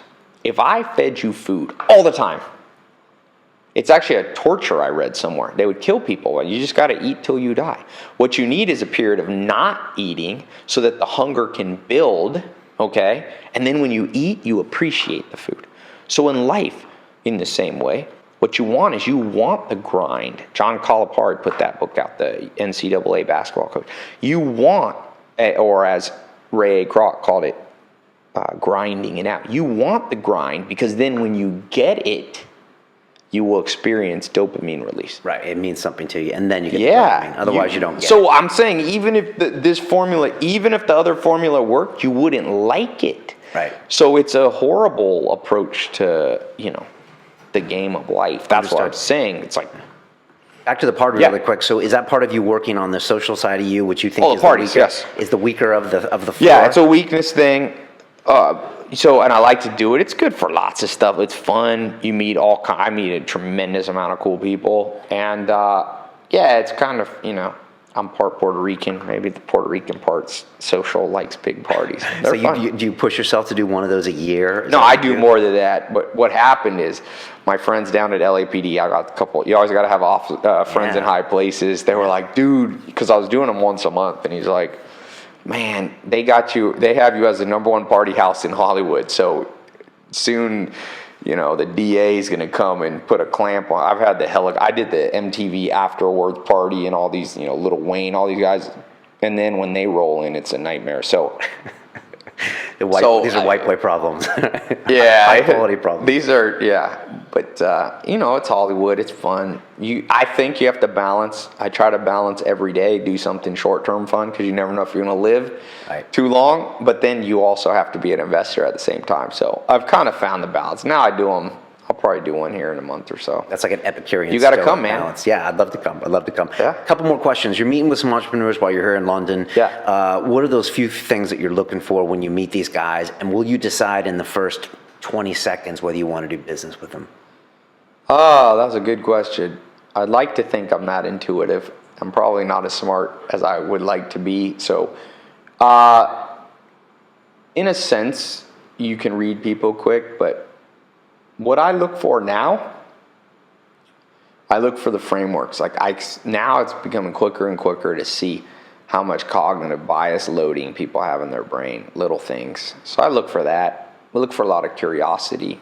Do you invert that? Do you say, if someone's got the bias, I want to stay away, and people that are challenging their own biases, you want to do business with them? Yeah. And for me now, man, you put in that bio, 12 businesses, and some of them started from scratch. Some I've invested in or, grown. I like to be around people I want to be around. So some of it's just a style thing. I think, the pay system, whatever personality, if you use INTJ, Myers-Briggs, all that, I think you only really blend with like 25% of people. Even at best, Myers-Briggs, I think, is 1 out of 16 is your hyper good match, whether it's dating, friendship, business. So for me, it's not just about is this guy smart, because he could be way smarter than me, way more successful, but do I want to be around him on a moment by moment basis? You got to find that for you. You got to find that in dating. You got to find that in love. You got to find that everywhere. Do you think that's crucial for a good business? Is having that match? Okay. Because even if it's a great idea, there's no tragedy in losing out on money. Who would you want to be? The guy who... There's no tragedy on losing out on money. Yeah, so it's I could have partnered with Bob. Right. But I feel slightly comfortable around him all the time. So cortisol's up my body. I'm feeling stressed. This guy, George, I'm going to make less money, but I'm going to enjoy the thing the whole time. I'm going with George. And the cool thing in the world now, there's such 7 billion people, you don't have to make that choice. There's such a large pool of amazing. There's still, even if you say the world's only 1% is truly amazing, 7 billion, 1%, that's a heck of a lot, 70 million people. Yeah.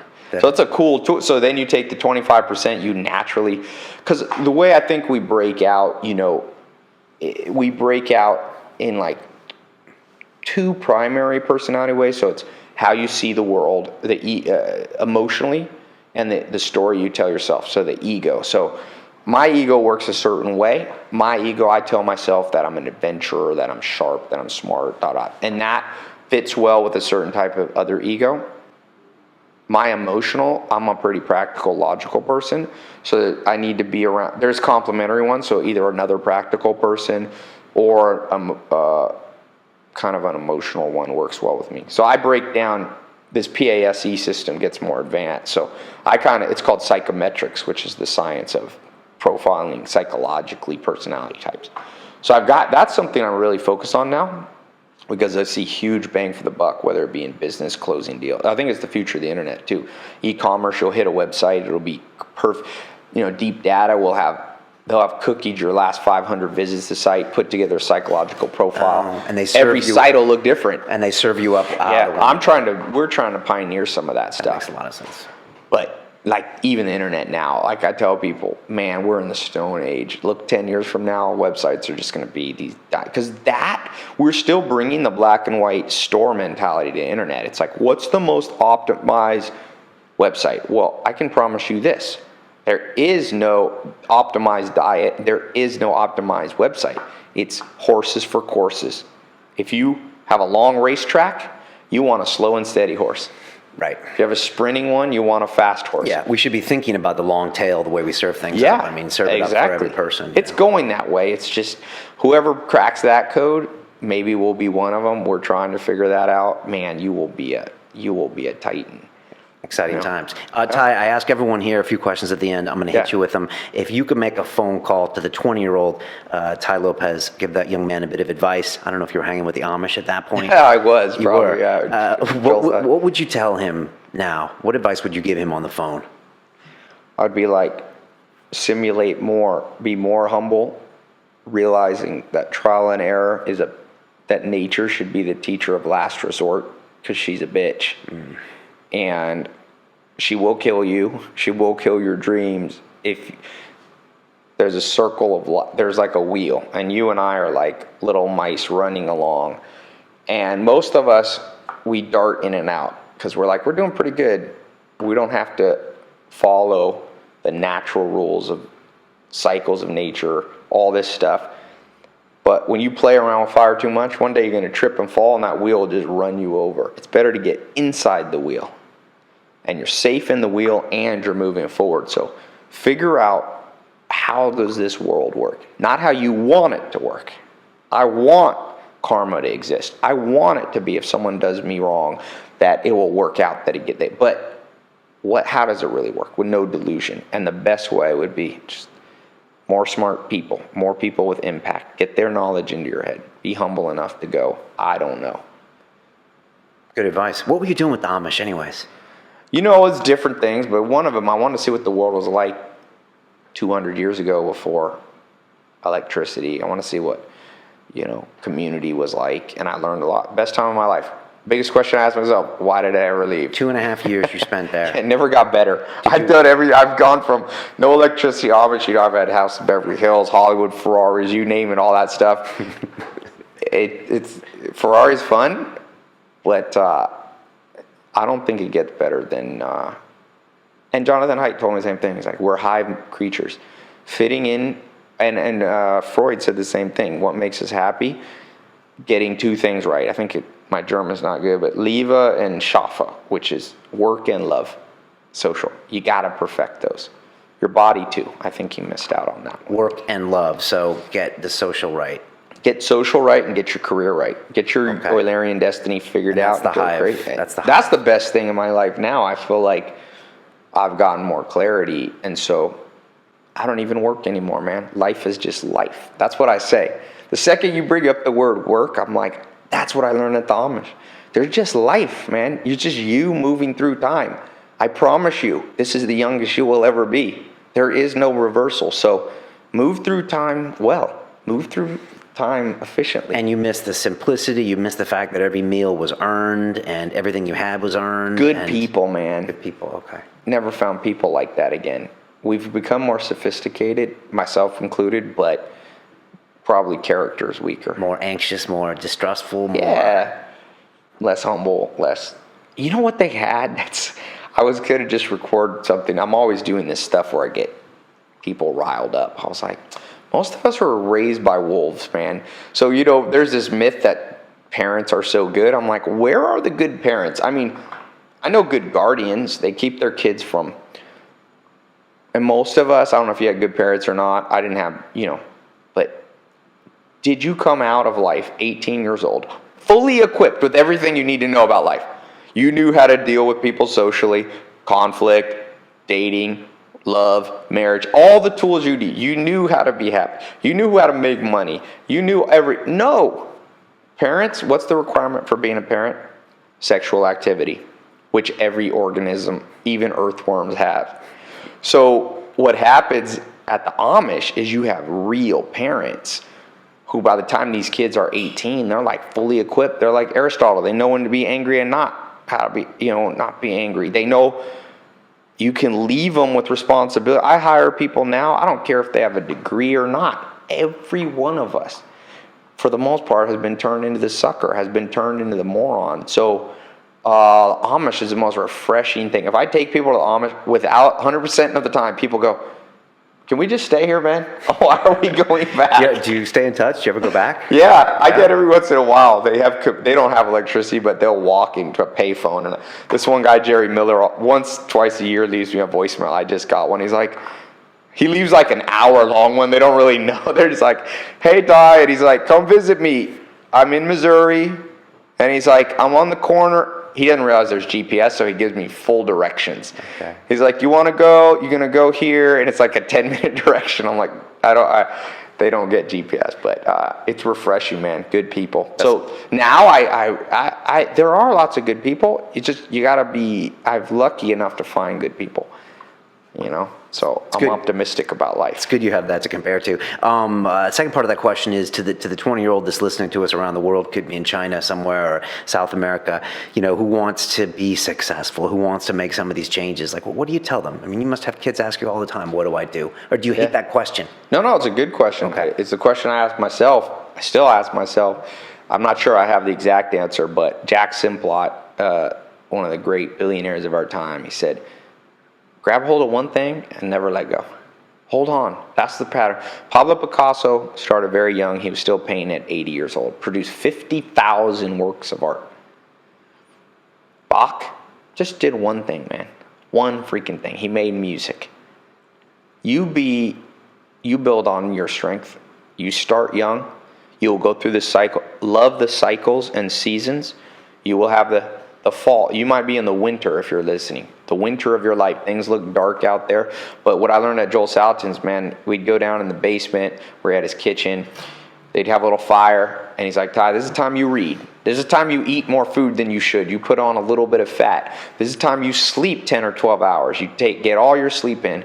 And in Virginia, you got, 3-month, kind of an even season thing. It's snow outside. He'd sharpen the chainsaw, sharpen the tools. We'd make plans. We'd brainstorm.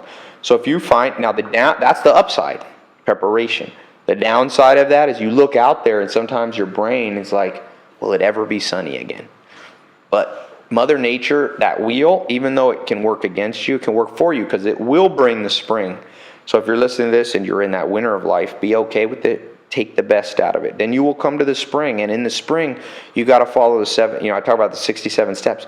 The 7-step scientific method, which is basically a lot of experimenting. Thomas Edison, one of the most impactful people in the world, died, one of the wealthiest men in the world. He said for every one, he had 1,000 patents, and he said it took on average 1,000 experiments to get that one. So spring is massive experimentation. In the winter, though, you must figure out this Eulerian general destiny. So what industry are you going to be? Where are you going? You're going to be in the food business. You're going to be in the hotel business. You're going to be, for me, it's education business, the tech business. In the spring, you test different products. Then you will come to and the downside of the spring is it's messy. There's mud on the ground. It's nothing's quite growing. Then you get to the summer. And you will reach the summer, and you might be in that now, and that's where it's just pure grind. You're just cultivating, working, refining, but you know what you're doing, and you're just waking up, and you're not getting a lot of sleep. Now you're burning the fat that you put on in the winter, and eventually you will get to the fall, and that's the harvest. And the media only shows us the harvest. Right. But that's only 1 in 4. You know, people want to rush to the harvest, and I'm like, you know what happens when you finish the harvest? You're like 84 and you die. Plus, there's another winter coming. Yeah, right? well, I'm saying Warren Buffett, if you asked him, he's 84, he would give all his money to be back in the spring of his life again. So don't rush through it. You got to enjoy that moment, because that's all you have. That you moving through time day by day. That's good advice, man. Very good advice. Best advice you've ever received. Can you pinpoint it on one thing? To get what you want, you have to deserve what you want. The world's not yet a crazy enough place to reward a whole bunch of undeserving people. That's Charlie Munger. That means whatever you want, man. If you don't have money in your bank account, I bet you don't deserve it yet.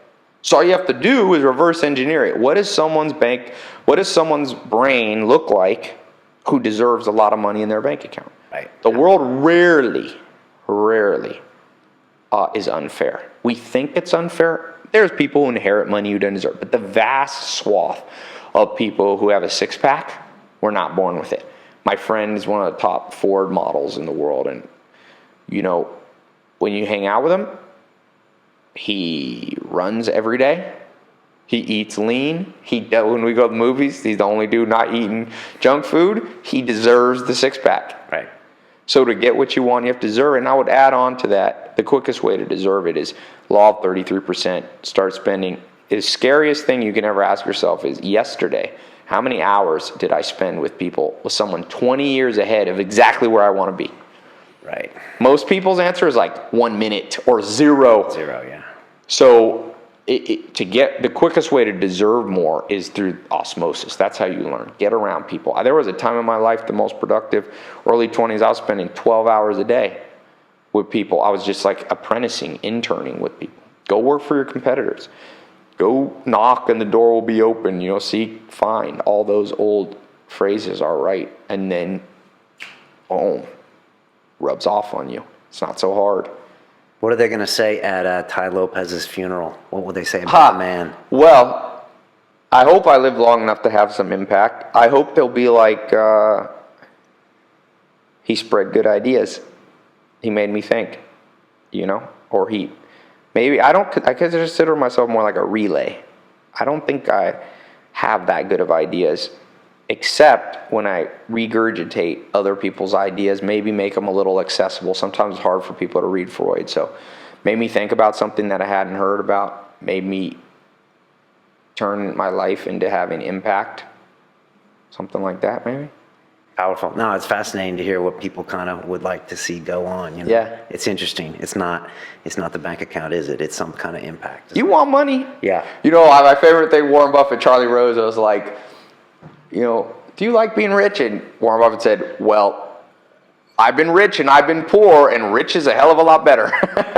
Now, I'm not rich like Warren Buffett by any means, but don't buy into the lie that any of the 4 pillars, health, wealth, love, and happiness, is either more important or less important. Okay. There's a lot of neurosis around things that are hard. We value scarce resources. Gold is more rare, more valued because it's more rare. It took a hotter star exploding to make gold versus helium or steel, right? Or hydrogen or steel, or iron, I should say. In your life, being able to get health, wealth, love, and happiness, these things are so rare for people to pull off all 4 that we make up stories. We go, but he's not that important. I love it. No, you can get the good life. Just not everybody will be, but you can be. My neighbors in Hollywood have all kinds of Cameron Diaz and Russell Brand and Katy Perry, Ben Stiller. These are Paris Hilton. They're all there, and you got to ask yourself, well, why do they get it? And I'm telling you, I know these, not all of them, but these are talented people. Increase your talent, increase your skill, and be patient enough, because the world doesn't instantly respond. Just like if you do 6 sit-ups, you don't instantly get a six-pack, but you grind it out. Another great saying, Charlie Munger, go to bed a little bit wiser than you were before. Step by step, you get ahead, but not necessarily in fast spurts. So it's great advice. Yeah, great man. advice. All right, for people to find out even more about you, TaiLopez.com. Yeah, is that the best. The best thing is I got a little free book of the day thing. I don't always send an email out every day, but I try to send it pretty often. You'll get a little book review. 1.5 million people now are on it in 40 countries. So cool stuff. If you just go to TaiLopez.com, you'll see the little place to put your email in. It's free.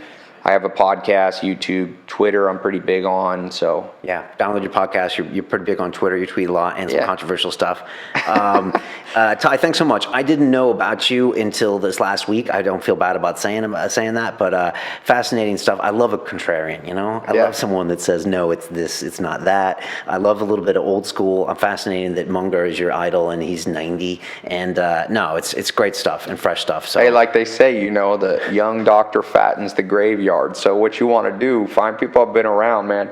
When you look for your advisors, you want a little gray hair. No, Aristotle, a lot of gray hair on him. He's dead, been dead a couple thousand years. Ideas that last are good. And like I said, a lot of people ask me for extensive bio stuff. I'm like, I've always been a little underground to myself. I'm not a huge bragging about what I've done, or it's really irrelevant. What I tell people, test the ideas that I say. If they don't work for you, then you stop. But you'd be surprised. These aren't my ideas. I would say I've started a lot of businesses.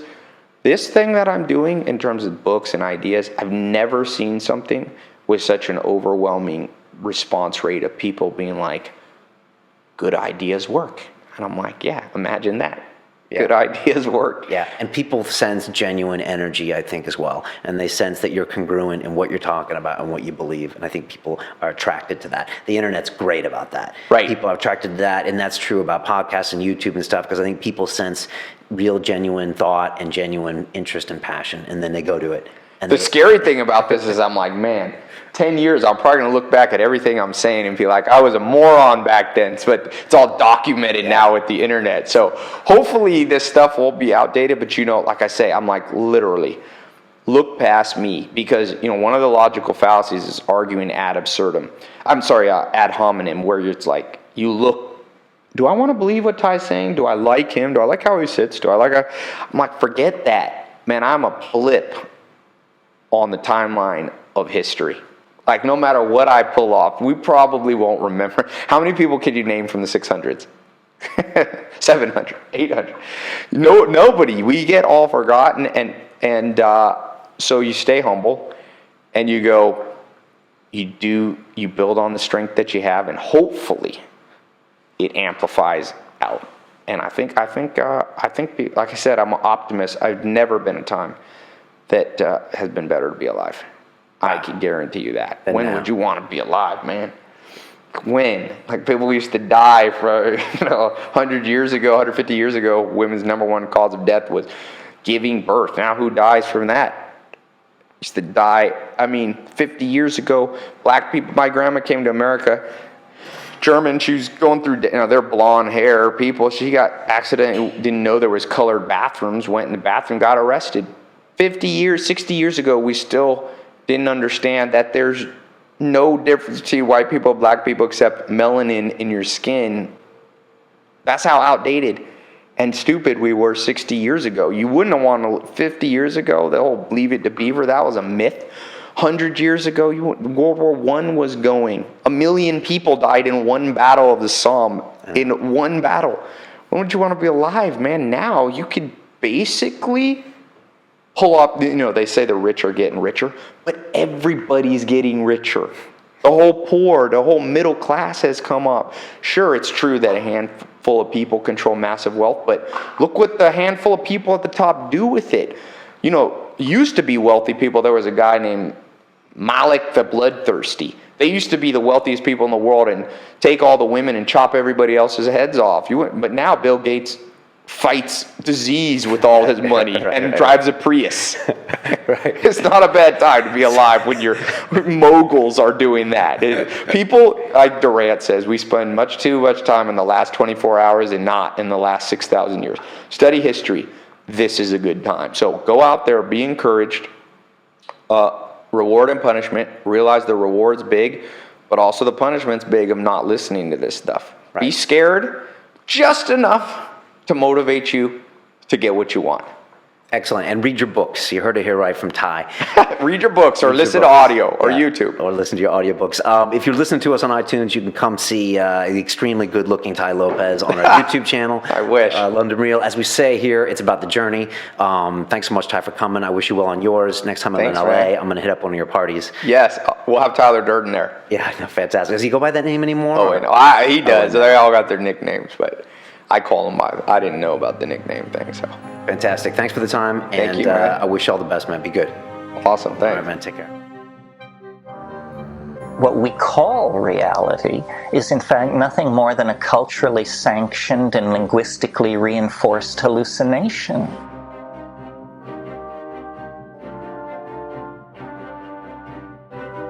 This week on London Real, we have Peter Joseph, founder of the Zeitgeist movement. The game of capitalism is explicitly based on advantage, and any game of advantage is going to create imbalance.